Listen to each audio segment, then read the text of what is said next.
The advice and opinions expressed by the host of Autism Live and her guests are meant solely as suggestion and should not be in any way construed as child-specific advice. The Center for Autism and Related Disorders advises working with a board-certified behavior analyst who has experience with autism before starting any intensive behavioral intervention. Any choices you make in determining your child's treatment are completely at your own discretion.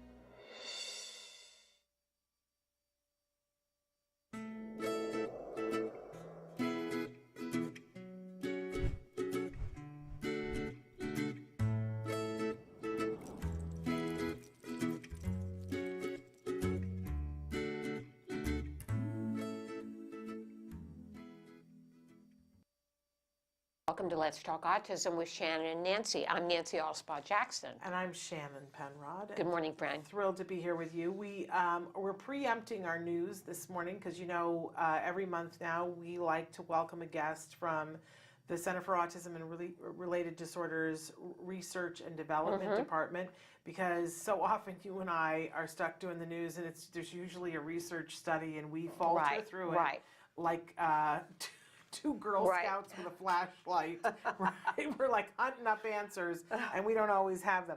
So we're welcoming back to the show Leah Hirschfeld. I had this big debate about, and then I stuttered over it because I want to get her name. Did I get it right?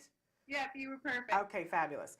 Because I think saying people's names appropriately is a thing. You know? It's like showing you care, but then I bubble it often. But anyway, so Leah, tell us a little bit about what your role is at the Center for Autism and Related Disorders as it relates to the Research and Development Department, and then go right into, she's going to talk with us about sleep. Sleep, which is a big issue for so many families. Ooh, yeah. Okay, so welcome. Thank you so much. I'm super excited to be back. It's always a highlight of my month if I get to come on, so thank you. So I'm a research assistant with the Center for Autism and Related Disorders. That means that I'm part of our research and development team. We're about, I think, 15 folks now, so we're kind of a medium-sized team. And I get to kind of have my hand in a bunch of different cookie jars. So I get to help out with a bunch of different studies that are looking at a broad range of things, from generalization, so making sure that a concept that we teach in one context actually gets generalized or gets taught as well into a different concept, and all sorts of things like rethinking the way that we train our behavioral therapists. So I get to think about a lot of different things and work with a lot of really cool folks and kind of do a bunch of different things in a bunch of different contexts. So it's pretty cool. And today, like Shannon said, I'm going to talk about sleep. And actually, it is really relevant. It was recently published last month, so March 2019. So I know you guys are talking about what's in the news. So this was in the news. So this team looked at sleep problems with kiddos from 2 to 5 with autism, with ASD and other disorders. And this is really extremely exciting to me because sleep, just like Shannon said, is super important. And it's something that affects all of us. Even as grown adults, not getting enough sleep, I'm cranking the next morning, I don't want to go on my morning run. It's the same thing and even worse with our kiddos, right? Where sleep problems have even been associated with increased repetitive behaviors. So sometimes you might see more hand flapping because they didn't sleep well. And not to mention the stress it causes your household as well. If one kiddo keeps getting up, kicking the walls, bouncing, whatnot, going to school the next day might be an issue, and et cetera. So this study was really exciting. It's by Anne Reynolds and her team, and it was exciting for a few reasons. One is that it was a lot of kiddos they looked at. It's about 2,000 kiddos, and it was also done in a home setting. So they did a survey of parents that talked about the sleep problems they're having with their kids at home. So a lot of studies that are these sleep studies are generally 1 to 15 kids, and they're usually in a clinical setting, which can sometimes be difficult to kind of get an idea of what's actually happening in the home then. So additionally, anytime you talk about research, you want to talk about the limitations, and any research study should have a limitations paragraph, so make sure you read them because they're really important. They'll say things like, we only did this intervention with one kid, which means that as great of a study as it could be, it's only one kid. So it might not be something that your child will have the same results or something like that. Not an issue with this study. This one had 2,000. Awesome. But it did have some limitations. So the questionnaire that they gave to the parents, like I said, was parent answered, so they didn't have that much clinical oversight. And additionally, there was no scale of severity. So what that means is that they were answering a question like, does your child wake up in the middle of the night? It might be a yes or no. I don't know what the questions were exactly, but for example, the parent might say yes, but that doesn't mean that we know how severe it is, right? So the yes there could just mean the child wakes up every once a week, has to go to the bathroom, isn't fully potty trained, something like that. Might be also something like every 2 hours the child is waking up, bouncing up and down on the bed, hitting the walls, getting up to get their iPad, right? So these are very different severe scales. One is once a week, one is every 2 hours, much different. The other exciting thing to me about this study is that it actually looked at 4 different groups. So we have our kids with ASD, and we have our typically developing kids. Great.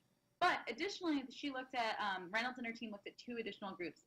One was kids with developmental delays with ASD characteristics, and one was kids with developmental delays without ASD characteristics. So that means that you've got kids who don't have autism, but who look kind of similar in characteristics with ASD, and you've got kids who have developmental delays that have no characteristics that are similar to ASD. So, exciting part. What are the findings? So children with ASD had twice the odds of sleeping issues than their typically developing peers. Additionally, children with developmental delays and ASD symptoms also saw that higher increase of chance of having sleep problems.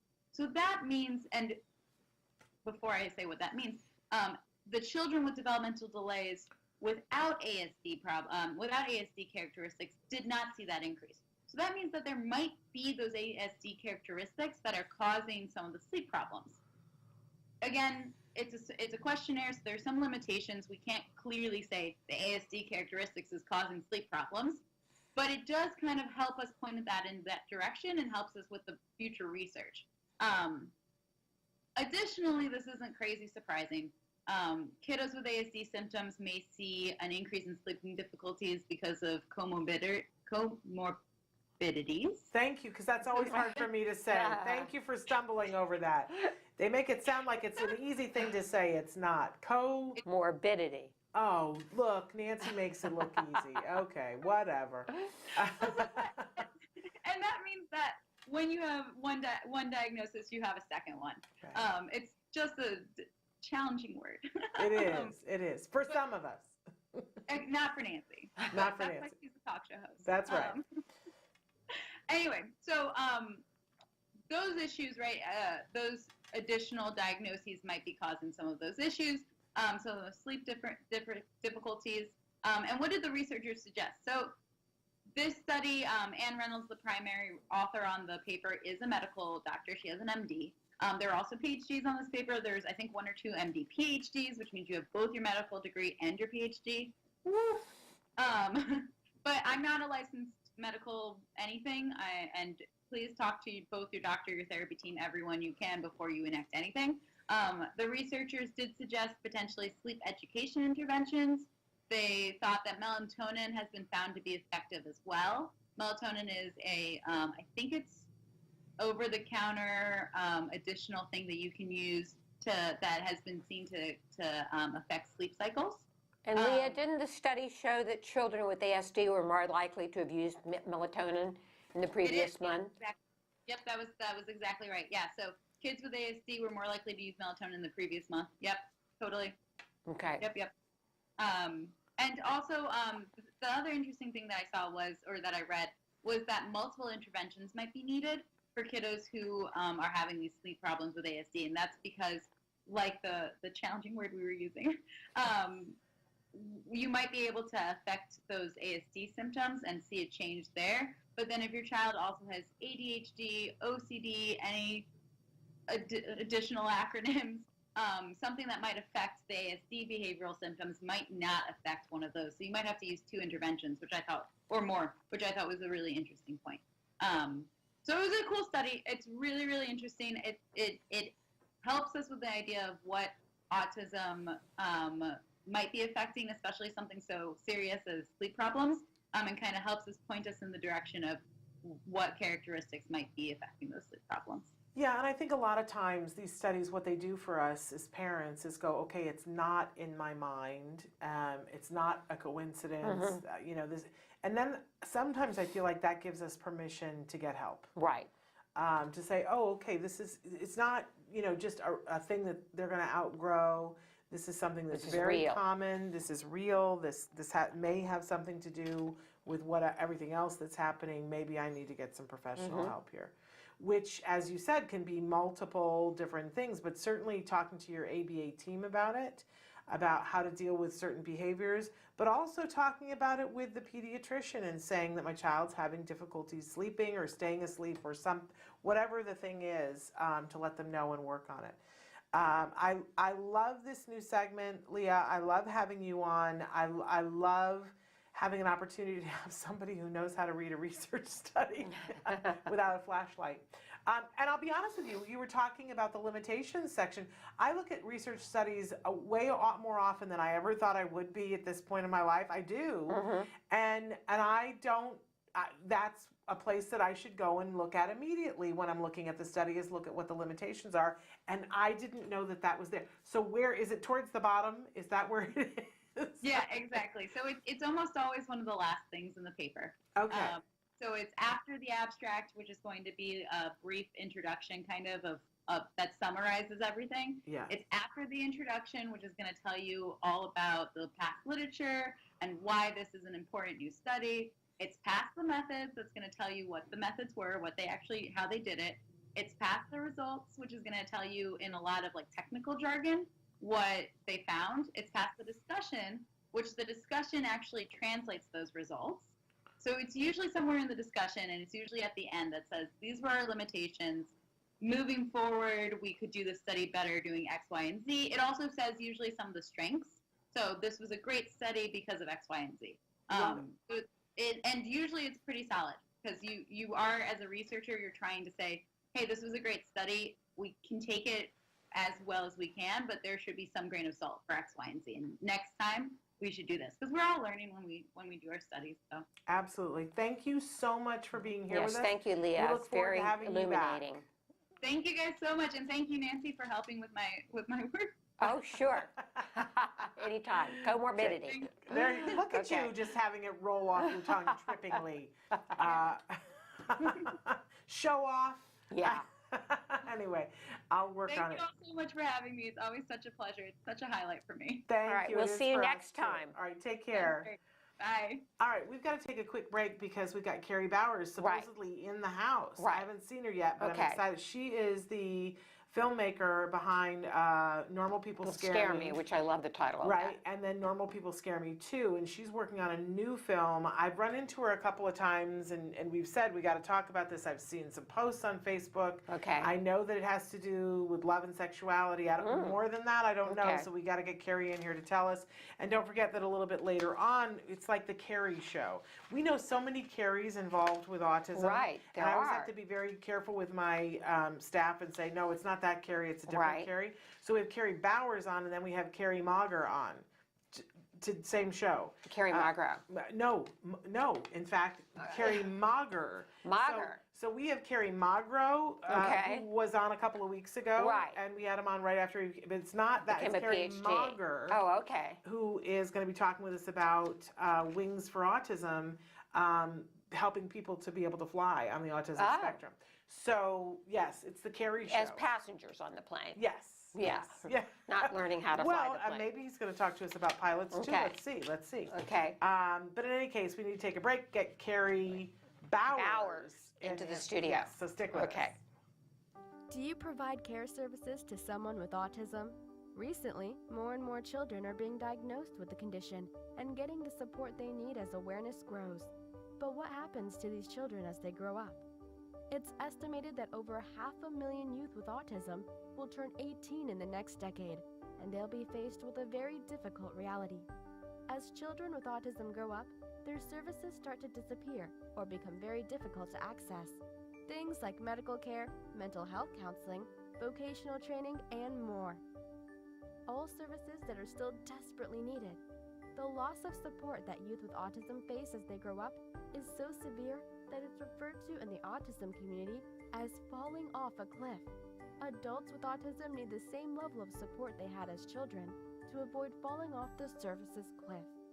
Introducing Skills Living, the web-based software designed specifically to help transitioning youth and adults with autism so they can avoid the cliff and instead fly to success.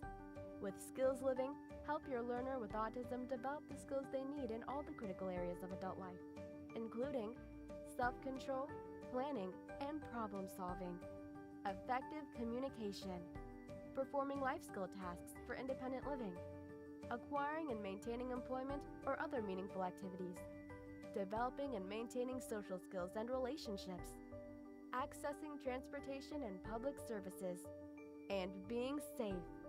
Skills Living includes a comprehensive assessment, a data collection mobile app, behavior intervention plan builder, and automatic progress reporting. It also provides a complete curriculum addressing 16 key areas spanning the entire range of functioning adulthood. Skills Living is easy to use and can be implemented by schools, parents, and autism service providers. Call or click today for your free demo and see how Skills Living can help your learner with autism avoid the cliff and instead reach their fullest potential.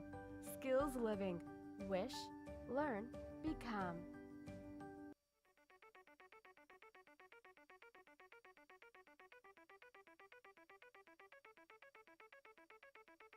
Hi, I'm Shannon Penrod, and we're at the ABCs and XYZs of Special Needs Conference. And this year, for the first time, they've got something really remarkable. It's the Entrepreneurial Boutique.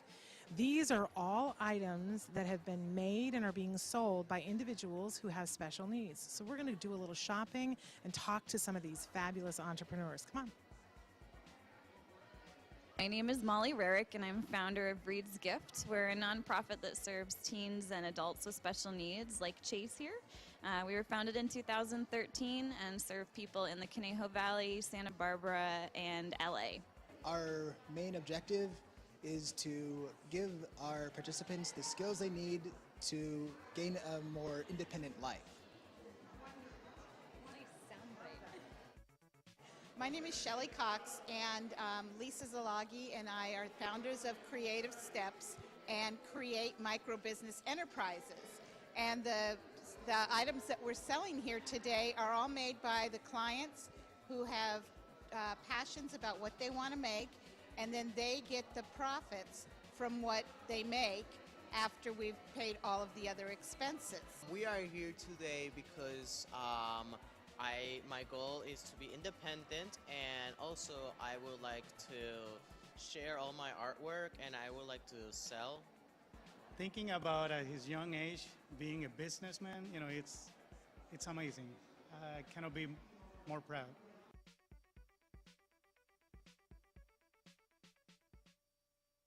You say howdy, we say hi. Let's get rowdy, let's get wild. Let's get wild.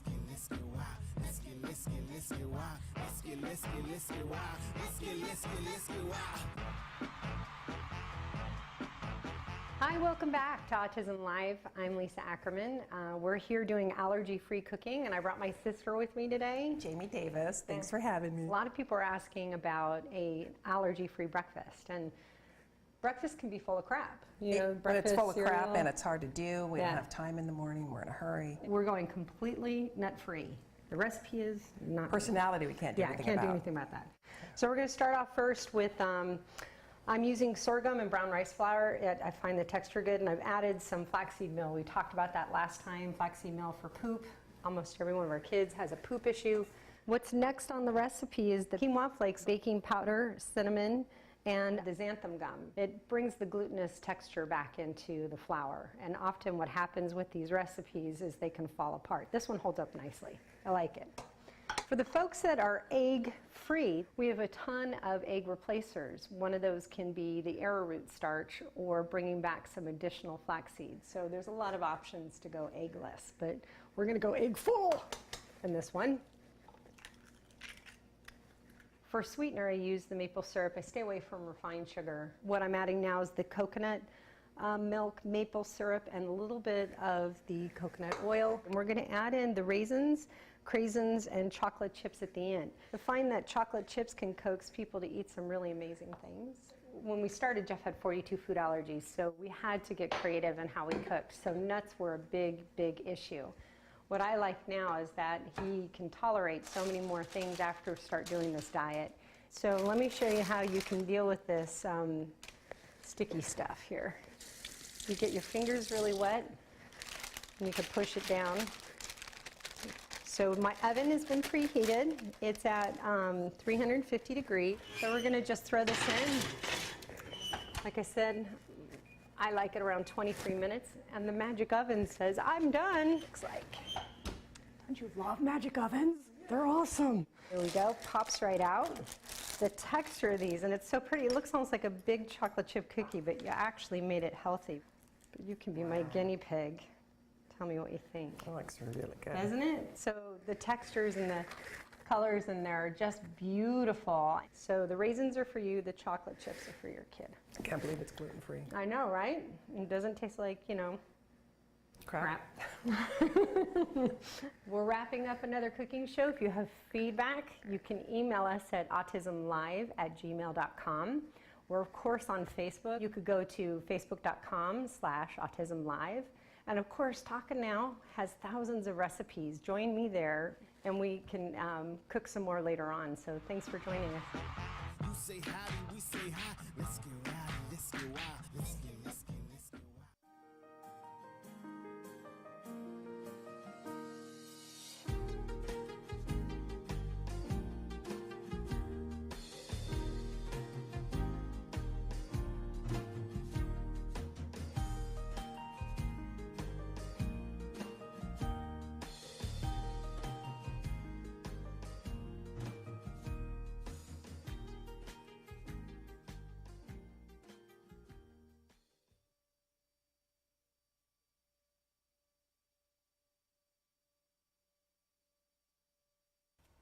Hard times lead to good choices. Many times you're going to find out that change is coming and it's not something that you like to see. Things sometimes just don't work. Sometimes you have to put your child in a new school. Sometimes you have to put them in a different classroom. Often you'll see this with perhaps special education versus regular education, or everyone's favorite, puberty. All bets are off then. However, these things happen when they need to happen.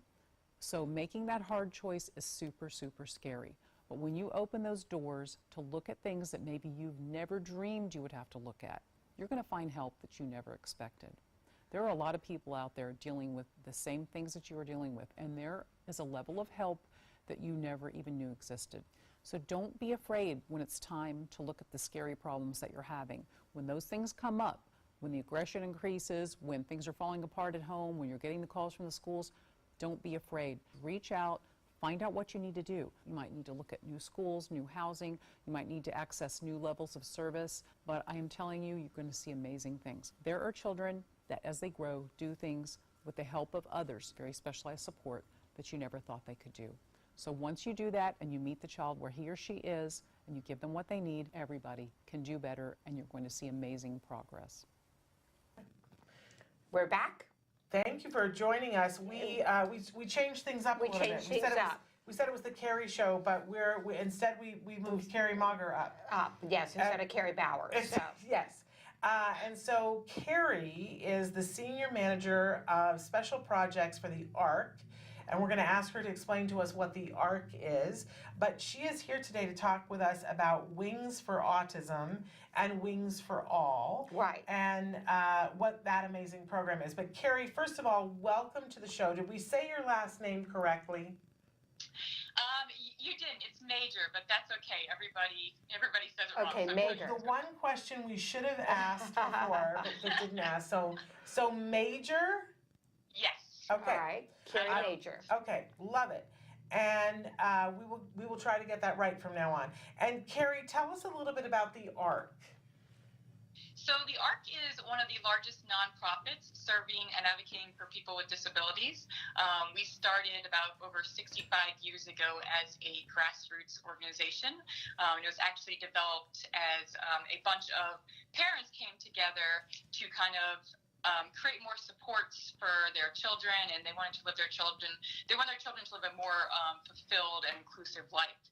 In fact, 65 years ago, there wasn't much in place as far as programs or supports or resources for these families. So they gathered together, created the ARC, and from there they just kind of over time grew and grew and grew to be what we have today. And so today we, serve over 1 million people throughout the U.S. We are in, I think, 48 states and Washington, D.C. So we've come quite a way in 65 years. 650 chapters. That's a lot of chapters. A lot of chapters. When people want to find out more about the ARC, where should they go? thearc.org. And you can go there, and we have all of our different programs. We have different resources, all about us on there. Okay. And now you've come up with this very innovative program called Wings for Autism, Wings for All. Is that correct? Yes. So Wings for Autism or Wings for All. So I should probably just start by saying it's the same exact program. Everything is 100% the same. It's open for people with autism or disabilities. It's just we let each local area choose whether they want to call it Wings for Autism or Wings for All. The program was originally conceived by one of our local chapters, the Charles River Center up in Massachusetts. It's a little background about how the program actually started. So there was a family that was served by that chapter that went on a trip to Disney World. They had 2 sons. One had autism, one didn't. And they'd never flown before, and they just didn't think about it. And so when they got to the airport and they realized that their son was not going to be able to make it through TSA, he, had a meltdown, and it was just kind of too overwhelming, in the airport with the lights and the crowds and the different noises and things like that. So the mother and the one child had to go home and, not go on the trip, and the father and the other child went on the trip. And so, it was a lot of, staring by families and embarrassment for them, and they didn't want the other child to be resentful of the other child. There was also wasted money, so they approached our local chapter and said, if we experience this, there's got to be other families that are kind of in the same boat as we are. And so that's where they partner with the local Massport Authority and the Boston Logan Airport. And that's where our first event and program was kind of created. And after a lot of local press from that event and kind of, PR and families kind of talking to other families, they approached us, the national office, and we took it out in 2014 nationally and kind of started expanding it to other areas of the U.S. Well, you talked about some of the things that this particular family faced. What are some of the things that parents of children on the spectrum, what are some of the things they have to take into consideration before making travel arrangements? So, like I said, the airport is traveling is great, but the airport is a very stressful place for anybody with or without the disability or autism. So, the more you get them acquainted to it and the more practice, the better off they are going to be, and the more successful, the better chance they have being successful at air travel. So I would say one of the things that is the lights. I mean, there are bright lights all over the place. There's crowds, there's loud noises, there's the TSA security screening process can be a big issue with the TSA officers maybe not knowing some of the signs of autism or signs of disabilities and how to react to it. For example, not having eye contact does not mean that you are hiding something, or, they maybe can't follow directions if you aren't so direct with some of your statements. So things like this, which are small skills that we teach, the aviation professionals and the TSA agents when we partner with them, are things that I think in the long run can help these families, get through this process a lot easier. We've also found that families have trouble with the noises on the airplane. We always recommend bringing the noise-canceling headphones for them, just to kind of block out all the different noises and sounds and, people chewing or talking around you. There's also the vibrations on the airplane. There's the jet bridge has also been an issue for some families where, they can get through TSA security just fine, but for some reason that jet bridge going down to the airplane is, it's a small tunnel. It's enclosed. You don't know what's on the other side. So it can be kind of scary, and it can take them a few times to kind of work up the courage to kind of get through and realize that it'll be okay.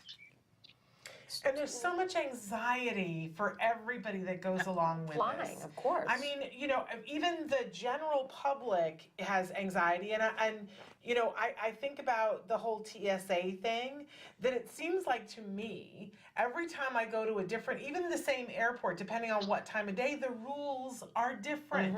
Do I take my shoes off? Do I not? Do I have to put my phone and my computer in the thing? So people are distracted and anxious, and there's always this sort of sense of when you get to TSA that you're going to get graded on how well you did, right? Like, did you know, like, were you able to do what they say? And I love that the TSA agents think that they're helping us out, and they stand there and they sort of bark orders out, but they've said it so many times that they're not even articulating anything. So it says, and you go, what did they say? What did they say? Put the computer in there or not? Right. My husband and I will stand there and have this thing about what do we do? So we're anxious. Yeah, of course. And of course, our kids pick up on that. Yeah. So there's that kind of a thing too. But let's talk a little bit about what you guys do to help how it with all actually that. works. Yeah, so how it actually works. So my organization, the ARC of the U.S., partners with a airport, an airline, and a local chapter of the ARC. Yeah, it froze for a second. You were but now frozen for a minute. You were frozen for a second, but we were still hearing you, so it's okay. And now you're unfrozen. It looked like a really cool ventriloquist. We got you back there. Well, anyways, as long as you can still hear me, we can still hear you. Okay, so go back to how it all works.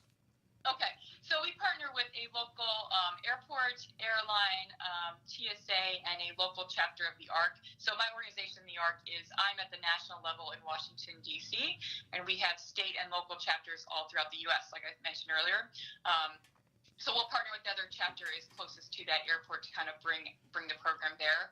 And so we arrange it so that, families can come to the airport, usually on a weekend, but sometimes during the week, and they run through all of the steps as if they were going to go on a real flight. So we want it to be somewhat realistic because we want them to be successful when they do take a flight. So, they go get their boarding pass, they go through TSA security, they have to put their items on the conveyor belt so that they learn that they have to, get it back on the other side. They have to, go through the machine and put their hands up, things like that. And then they find their way to the gate area.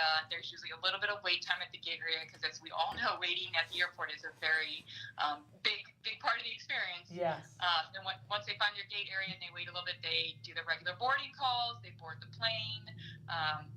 On board, the flight attendants will run through their regular safety checks. They close all the overhead bins because those always make a really loud noise. And we want them to be aware of that sound so it's not startling for them.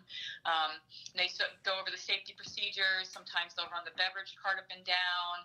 And then from there, we just let them explore the plane and interact with the flight attendants and pilots. We want this to be a learning experience not only for the families, but also for the flight attendants and pilots and, aviation professionals as well. So we encourage both of them, to talk to families, to ask questions. Many times this is their first time on a plane, so we want the families to ask questions, and we want the flight attendants to ask questions as well. So it's a learning experience on both ends.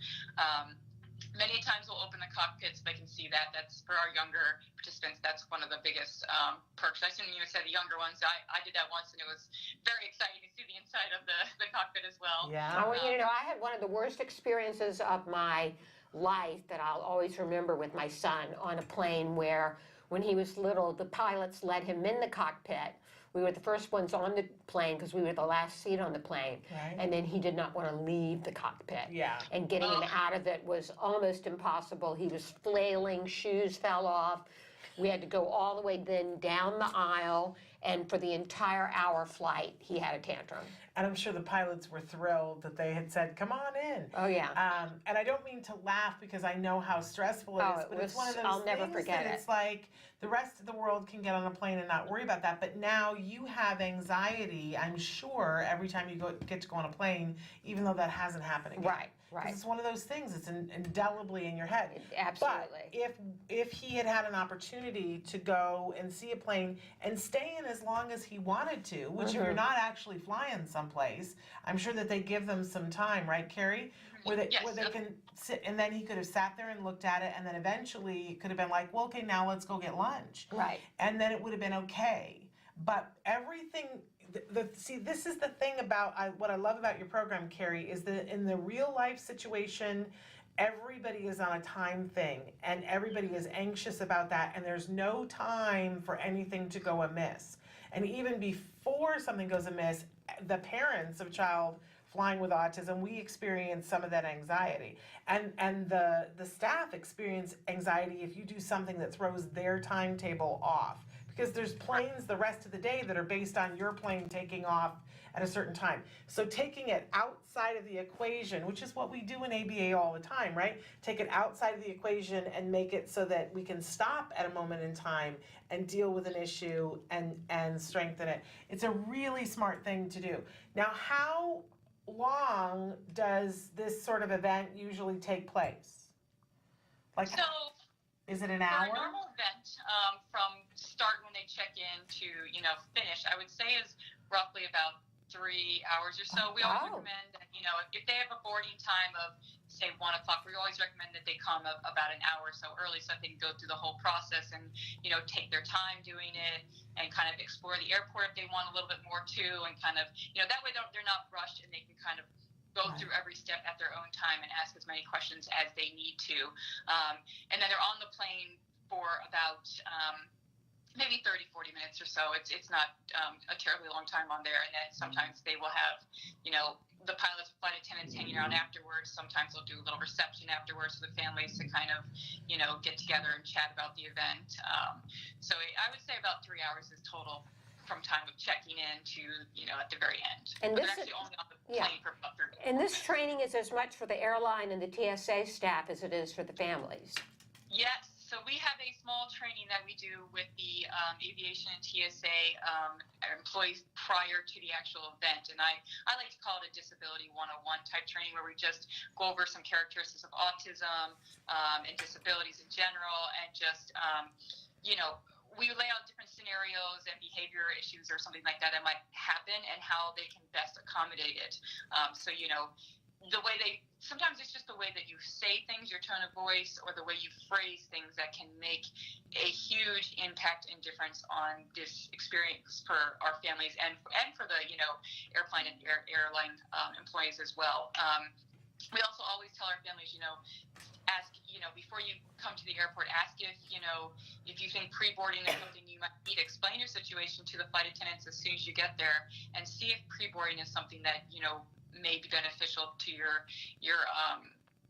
family. And we also, on the flip side, tell, that when we in our training, like, pre-boarding, while you sometimes may need to pay extra for, should be something that should be offered to these families, because it's going to make the experience and the process much easier on them and much easier on the other people flying and much easier on the employees as well. On the other side, too, I also say sometimes it's better to be the last person on the plane. Yeah. So sometimes, maybe the father can go on with the luggage and the other parent can come on last, or maybe you just wait till the last person. So that way you don't have to wait in line. You can just literally get on the plane, sit down, and, be ready to take off. So it kind of takes away some of that waiting time on the plane. We also recommend, which a lot of people don't know about, the TSA CARES program. You can call TSA 72 hours prior to your flight and get on-site support through the TSA process into your gate area. And a lot of families don't know about that. So I think also it's just educating them to different resources that they have. Different airlines have different supports that they'll offer too. It varies per airline and per airport. It's just knowing that and knowing to go look at those websites to kind of figure out what is available for me in my area and how can I make this process easier. Now, do you recommend that families call in advance to the airline and explain they have a child with autism and that will be traveling? I mean, if you think that there might be an issue on the plane, or if you're worried or nervous, I mean, it can't hurt. I always say, it's better to be over-prepared and then have people know and be, more prepared for your travel than to be under-prepared. So I don't think it's necessary all the time, but I think if you are very worried about it, it definitely can't hurt. You know, and if you have any questions too, you can call the airline and just kind of, or call TSA Cares and, you know, run through all of your questions with them so you can kind of get that out of the way before you come to the airport. How would we find out if one of these events is happening in an area nearby us, Kerry? So we list all of our events on our webpage. It is thearc.org/wings. And all of our upcoming events are listed there. We usually open registration about, I would say, a month or so before the event. But you can also always email me. My contact information is on that webpage as well, and I can tell you if we have events scheduled, you know, in the future in your area. Do you recommend that people do this if they have plans to fly in the near future, or do you recommend that everybody do this so that, and do it repeatedly so that when they do fly, it's not like this scramble to get this training in? Oh, I would say both. I mean, if you have an upcoming flight, definitely that way you can kind of see what, you know, parts of the process or steps, you know, you need to take to be prepared to, or what you need to work on, or, you know, maybe everything's just going to run smoothly. So I would say definitely if you're taking a flight. If you're not taking a flight and you just want to, you know, see how your child reacts to the environment and see if flying is a possibility, I would definitely recommend you come as well, because sometimes people will come and they will realize that, you know, this part of the process was very difficult in my child, and maybe we need to come again next year or need more practice. So it kind of allows you to kind of test out, you know, the whole environment, the whole process, and kind of see what needs to be worked on and what doesn't. And if you need extra practice, it allows you that flexibility to kind of come back again to, you know, do the extra steps.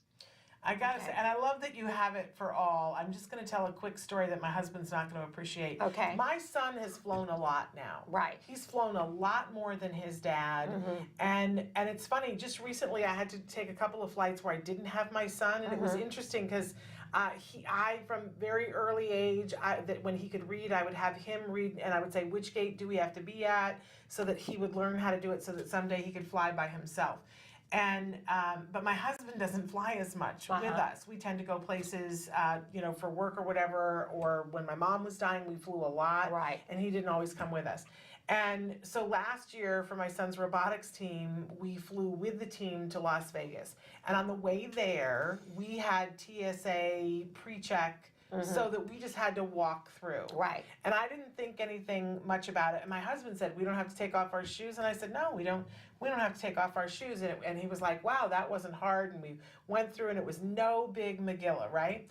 Then we're in Vegas for like 3 days, and the team kept winning, and we kept getting closer to our plane time.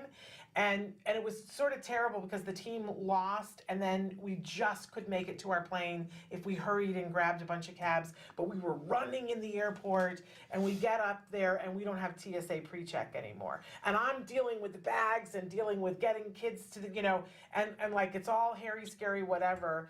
And I didn't have time to say to my husband, you know, we don't have TSA pre-check this time. Or I did, and he didn't hear me. I don't know what. But now we're at the pre-check, and he's just sailing through. And the guy is like, you know, there's all this commotion, and the guy is like, step back. And my husband's like, what are we doing? What's going on? And the guy actually got out, because, you know, if you don't step back the first time, they get out the board.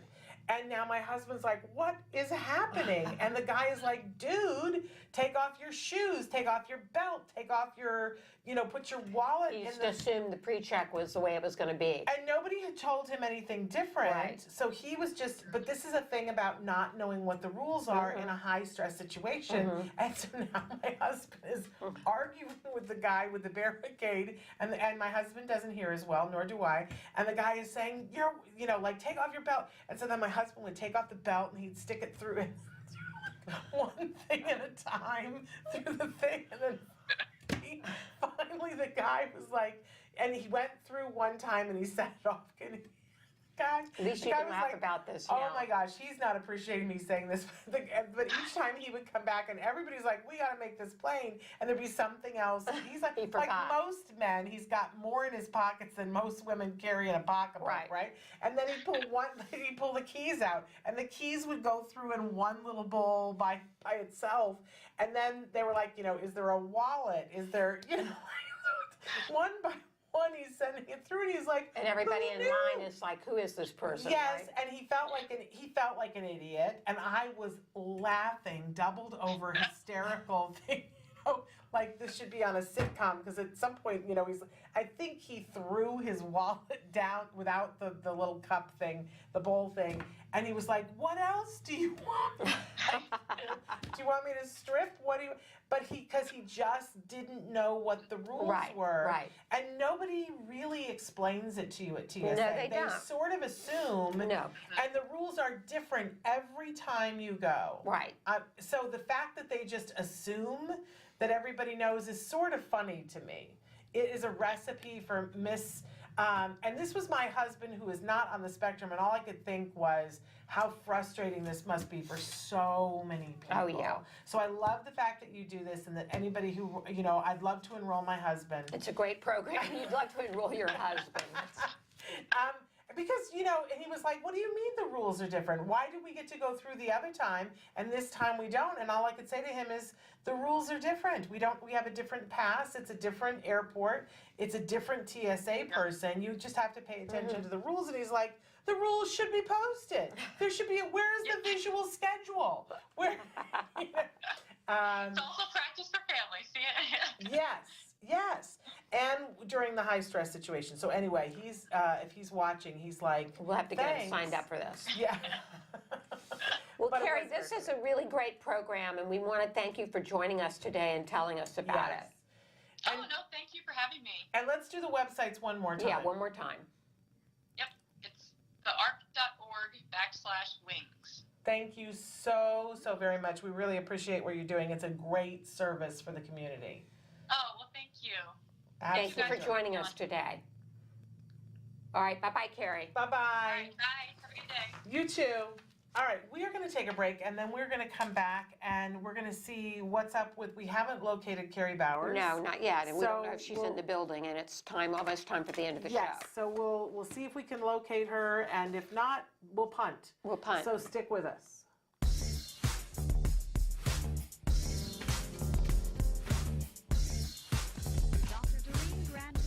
Parent to parent, you might be asking yourself sometimes, why does my child have meltdowns?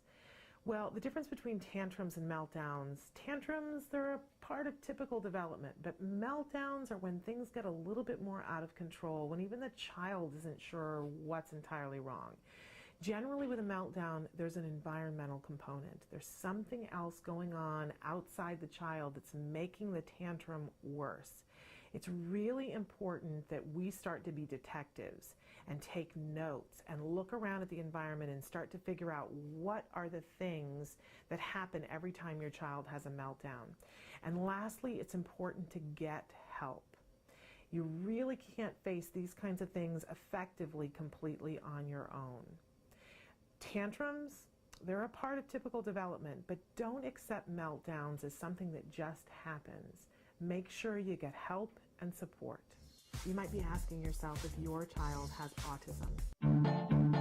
Hi, I'm Lisa Ackerman. Welcome back to Talk of Facts.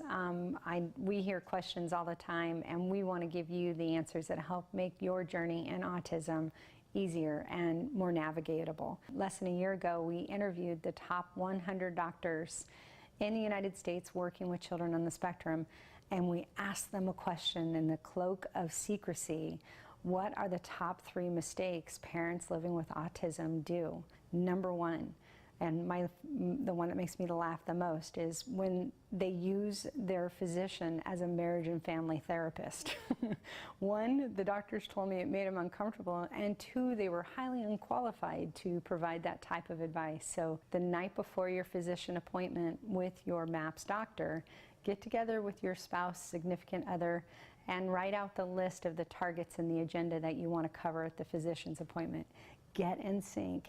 Then you'll be definitely spending less time and not making that doctor so uncomfortable. Second thing that was the most common mistakes parents living with autism make is they want to go too fast. And really, you want to pace yourself in the autism journey. We all know that we want to get our kid to be the best they can be and hopefully recover from autism. And what a lot of the doctors have told me is that you want to really pace yourself. 1, to let the labs be your guide. And 2, work with your physician on the prioritization and the delivery of the different medical interventions. The third most common mistake they felt families made was giving up too soon. And what you need to know is they're invested. They're looking at wanting to get the best from your child. But I tell you that when I got that and consolidated the 100 interviews with these physicians, most of the doctors who brought that up had tears in their eyes. They want you to know that they're in the fight with you, and they want you to know that hope is really real. It may take hard work and it may take time, but to not give up and to stay in the game. So let TACA help you. We'll have some more TACA facts for you in the future, real questions and real answers for the autism journey. And we're back. Yes, we are. Without any more Kerrys. So we're not going to have any more Kerrys. We don't know what happened to Kerry Bowers. I'm a little bit concerned and worried about where she is because we had confirmed with her that she was going to be here. So I don't know. I don't know what happened, but we'll check and make sure that she's okay. Okay. But it gives us time to talk about a couple some of the things that are now, coming up. Tomorrow, I am doing the keynote address at a parents' autism event at Endicott College. Congratulations. So, thank you. Well, I'm so excited, and it's such an honor to be asked. And I'm excited that we're going to be in the Boston area. And of course, we love Endicott College. We used to have Mike Dorsey on the show on a regular basis. And I just found out the other day that he went and retired. Who is Mike Dorsey? Mike Dorsey, Dr. Mike Dorsey has been considered for the last 20 years the expert in the United States on placement. So if you had a child who your school was saying that they needed to be in a special day class and you wanted them to be in a mainstream class, you pulled in Mike Dorsey into your court case if you had the best and said, demonstrate. And he was on the show several times talking to us about, you know, how to look at where your child should be and how to look at what the school is doing to see if they know what they're doing, which was so edifying, right? And he's just an amazing person. He also specializes in, and in his early years, specialized in self-injurious behavior, so wealth of knowledge for that, and really was directing their ABA program at Endicott College, which is a great school for turning out BCBAs. So, but he recently retired, but I'm getting to go there on Saturday. I understand, I'm hearing from people that the reservation list is sold out. It was a free event, so sold out sounds weird. But that they're full. But you know how that is. People, there are no-shows and things like that. So maybe I would people. encourage But do we people to have go. the information that we can give people? No. Because it's sold out, so I'm ill prepared.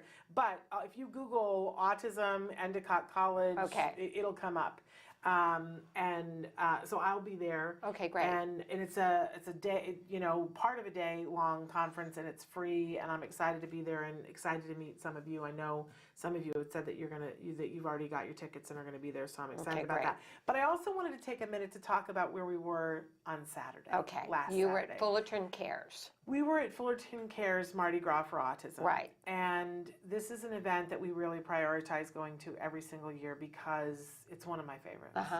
I always come back from there and feel like somebody plugged me in. You know, that and we do different things at the event. Sometimes we have a booth, sometimes we're filming, sometimes we're roving and doing a live stream. We tried to do a little bit of everything, except we didn't try to do a live stream this time because they were doing their own live stream. But it just always fills me with so much hope because the people that you meet there, the people who turn out, it's the whole community. It is not, I mean, it is an autism event, but you wouldn't know that because the whole community comes. People, which is wonderful to have that support. It is. I mean, outside the autism world too. It makes it a little weird for us because normally we're at booths and at events and people come up and you know that they're somewhere in the autism community and I give them a magnet and I go, here's your autism-live magnet, and sometimes they know about the show and sometimes they don't. We say, we're a show about autism, it's free on the internet, and they go, a show about autism? I gotta check this out, right? Who knew? But you know, the thing at Fullerton Cares is you give somebody the magnet and they go, oh, that's wonderful. You know, we have a friend who has a child on the spectrum. I'm going to make sure that I give that to them. And you go, bless your heart. You are here and you have nothing to do with autism. But they come because they want to support. They come because Fullerton has done a great job of making it fun. Yeah, it's really like an autism center almost now. It's a hub. It's a hub in there, and it's a great group of people. So many families. And what I really love about it is the people who are involved in it. You know, a lot of times when an organization is doing good, you see people who are tired. Yeah. Who are like, oh man, I'm just so tired. And there's always the thing about, oh, you know, it's just hard to get people involved and hard to get people to volunteer and whatever. They don't have this problem at all. They're full of energy. They don't have the problem. The core is a group of parents that have kiddos that are on the spectrum that care greatly, and that a lot of them are entrepreneurs and creative. But then around it, it's like the Chamber of Commerce is packed in around them. So the local dentist is involved. Right. And is there and has a booth there. Right? Right. And then the school district is packed in around them too and participates in their events together. Right. And the reason why is the school district knows that they benefit from it. Right. They do fundraisers during the summer. They have a fireworks booth, and which, you know, I mean, that scares me. But these people have such a great time. They take turns manning the booth. They sell fireworks, and then all of that money goes to the special classes in the school district district for all the supplies that they need. They basically pay for the supplies for the year. And so the school district goes, yeah, I think we'll support these families. And so there isn't this in the community. You don't see that a teacher It's has all zipped a on kid one into team. a bag. Yeah. You don't see that the police, you know, pushed somebody down. You don't.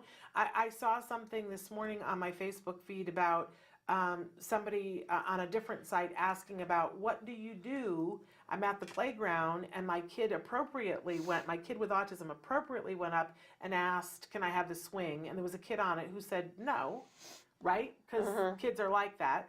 And so the kid asked again, because they're taught that sharing and whatever, and our kids are rule-oriented, the kid said no again. And so when our kiddo asked a third time, the kid got off the swing and pushed him.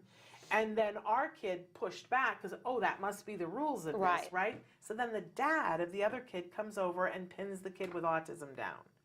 And the person was saying, how do you deal with this? And I'm like, call the police. Right. On the dad. On the dad, yeah. You know, I mean, that's how you deal with that. Right. Call the police on the dad, and then when you're at the police station, have the conversation. Because they were like, you know, do I apologize for my child being on the spectrum? I'm like, no. Does he apologize for his kid being rude? Maybe. But let's call the police on him. That's how. But I'm telling you, these things don't happen in Fullerton. Yeah, Fullerton is just one big community of caring, loving individuals. And they're still prioritizing, you know, awareness. And they're, you know, because they're saying, oh, there's still people who don't know, but a lot of people in Fullerton do know, but they're prioritizing inclusion. Right. And it's happening, man. They're writing the manual on it, and it gets me excited. I always tease about how I'm telling my son, you know, you should check out Fullerton State because mommy and daddy would like to retire Live there, right. to Fullerton. It's not asking that much, right? And it's a beautiful place, and it's Disneyland adjacent. Yes, it is. I'm sure There's so many good things about it. I'm sure that it's expensive to live there. I Must hadn't thought about that. But there's good restaurants too. Yeah. Which participate in the Mardi Gras for autism. There was Well, we're incredible glad you had a food. good time and that you went. We always have a good time. And, you know, Veronica went with me this time. This was her first time going to, Veronica works with us here on our team now. And it was her first time going to an event like this, and she had such a blast. You have to have, at each booth, you have to have a game for the kids to play. What game did you do? Well, I always mess this up. Like, you would think I would be good at this, but it doesn't matter. I always royally mess this up. Case in point, last year I decided I want to get a kiddie pool, put a little bit of water in it, and have ducks, and certain ducks had dots on the bottom that you got certain prize. Doesn't that sound like fun and like a carnival? It does sound like fun. It was the stupidest idea on the planet because then, you know, you got to blow up the pool, and then you got to dump water in. So that was not a good idea. And then all of these kids came over, and there was one little customer who was like Wyatt Jr. Right. He came over, and he was like, I'm getting in the pool, and I want to splash. Right. That's what my son would do. Right. And he was like, I like the water, and the mother, and then he was soaked, and the mother was like, what do I do? And she took him out of the pool, and the rest of the day he ran back to jump in the pool, and then somebody peed in the pool. Oh, no. You know what I'm saying? And then the game is over. So much for that game. And now I got to find a place to dump the pool. So what did you do this year? This year I was like, I'm not doing that anymore. I invested in one of those big prize wheel things that we could use at all the events that we do. I'm like, you know, we're doing the prize wheel and they spin the wheel. Everybody wants to spin a wheel, right? Right. And then each one gets a prize. And, but then the kids were like, well, that's not the prize I wanted. Oh, no. Right? And so then, but 3 of the things on the wheel were choice. So we started, the kids would spin the wheel and we'd go, oh, look, you want a pen? No, it says choice. And we would just manipulate it. And they would go, look at that, it moved to choice. And everybody would clap and we'd go, choice, you get your choice. And we'd give them a prize. And they would get to choose what they wanted. So it sounds like it was a fair success. It was okay. It was okay. We learned that we have to watch how kids do it because if kids don't know how to spin the wheel, Right. that there's a danger that they could get their fingers caught in it. And I was like, oh, see, didn't think of that. Right. Everybody was fine. It didn't happen, but I watched 1 second and I was like, that's going to happen if we don't do this, and freaked out. Anyway, we had a super good time. Good. I'm glad you And went. we had didn't fun. have as much to clean up afterwards because there was no swimming pool full of urine. So, I'm idiot central here. Well, I All can't right, think of so it. next week we are not here. Good point. Because I'm going to Boston, I'm going to stay in Boston. I'm going to be a tourist for a couple of days. Oh, how fun. It just so happens that we're going to be there during the marathon. Oh, great. I'm like the day that I want to just, you know, casually tootle around Right, Boston. half the roads are going to be closed. There's a marathon, because you know that's how I roll. And But and it's fun and both festive the boys with the are going marathon. with Okay. me. We don't normally do Both this. Jim and Jem. Yes, they're going with me, my Great. boys. And so we're going to spend a couple, and it's supposed to be rainy and cold. Okay. Woohoo! And but then we're also taking some time to visit some of the card offices that are in the Okay. Boston area. So if you're a card client in the Boston area, check which office I'm going to be at what time during the week. And then we're coming back the following Saturday. We will be at the We Rock the Spectrum walk. So that is happening here locally. You know how much we love We Rock the Spectrum. Right. We will be there for that. That's on the 20th, and that night is Autism Rocks. Okay. So a lot going on. We do have a lot going on. I do want to say that most of the shows next week, well, everything's pre-recorded. Okay. But one of the shows is pre-recorded that we're pre-recording tomorrow that we will have Alex Lynn on and Bonnie Yates. And that will air on Monday, and then the rest of the shows will be the best of. But then we will be next back week. live that Monday. Okay. So Sounds good. yeah. All right, we're totally out of so time. we're out of time. We'll see you tomorrow. Until then, give your kiddos a hug from me. And yourselves a hug from me. Bye-bye. Bye-bye for now.